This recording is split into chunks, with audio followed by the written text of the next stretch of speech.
અમરેલી જિલ્લાના સરંભડા ગામમાં એક ચોંકાવનારી ઘટના બની છે, જ્યાં નદી કિનારેથી બળતણ માટે લાકડા ભરવા જેવી સામાન્ય બાબતે બે જૂથ વચ્ચે ઉગ્ર બોલાચાલી બાદ મારામારીનો બનાવ બન્યો છે.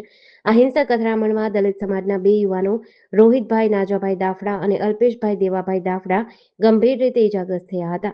ઘટના અંગે મળતી માહિતી અનુસાર બંને યુવાનો સવારના સમયે નદી કિનારે ટ્રેક્ટર લઈને લાકડા ભરવા માટે ગયા હતા, જ્યાં અન્ય જૂથના લોકો દ્વારા તેઓને અટકાવવામાં આવ્યા હતા.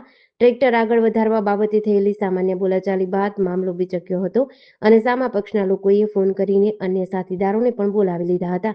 ઇજાગ્રસ્તોના પરિવારજનોના જણાવ્યા અનુસાર સામે પક્ષેથી નરેશભાઈ રાધાભાઈ કોલા, પ્રફુલભાઈ વજ્રભાઈ દુધાત્રા, ગોકુલભાઈ ગોધાણી અને દિલીપભાઈ કનુભાઈ ગઢિયા સહિત 25 થી 30 લોકોના ટોળાએ લાકડીઓ અને પટ્ટાઓ જેવા હથિયાર વડે આ બંને યુવાનો પર હુમલો કર્યો હતો. આ હુમલામાં બંને યુવાનોને ગંભીર ઇજાઓ પહોંચતા તેઓને તાત્કાલિક સારવાર અર્થે અમરેલીની સિવિલ હોસ્પિટલે દાખલ કરાયા છે.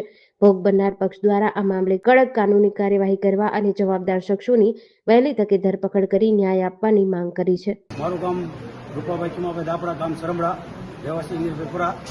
આ બે યુવાનના ઠાળા દસે બંતણ ભરવા નદીના કાંઠે જવા, એમાં ના પાડતા તો ટ્રેક્ટર આગળ જવા દેતા એને મેસેજ કરી અને એના લોકોને બોલાવ્યા. 4 જણા હતા, એને એકનો માર માર્યો, બીજો વ્યક્તિ આડો ફરવા જતો એને પણ માર મારી અને ભગાડવામાં આવ્યા. તો અમારા મેસેજ પડ્યો એટલે અમે ત્યાંથી ગાડીઓ લઈને મારા યુવાનો પહોંચ્યા અને એ લોકોએ ટ્રેક્ટર ઘેર્યો હતો, ત્યાંથી ટ્રેક્ટર છૂટો કરી અને નીકળ્યા. અને છેલ્લે એવું કીધું કે અમારે આકડિયા માઇલી કરવી પડશે, ત્યાં સિવાય 1.5 લોકો સમજશે નહીં.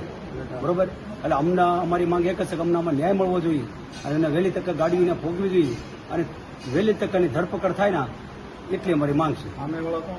અમે નરેશભાઈ રાધાભાઈ કોલા, એક છે પ્રફુલભાઈ ભત્રાભાઈ દુધાત, એક છે બકુલભાઈ ગોધાણી અને એક છે દિલીપભાઈ કનુભાઈ ગઢિયા. 4 વ્યક્તિ છે. બીજા જે છે એ એના સાથમાં ઊભા છે, એ 25 થી 30 જણાનું ટોળું છે. શેનાથી માર મારવામાં આવ્યો? લાકડી છે અને પટ્ટા છે. જેડીસી ન્યૂઝ સાથે મૌલિક દોશી, અમરેલી.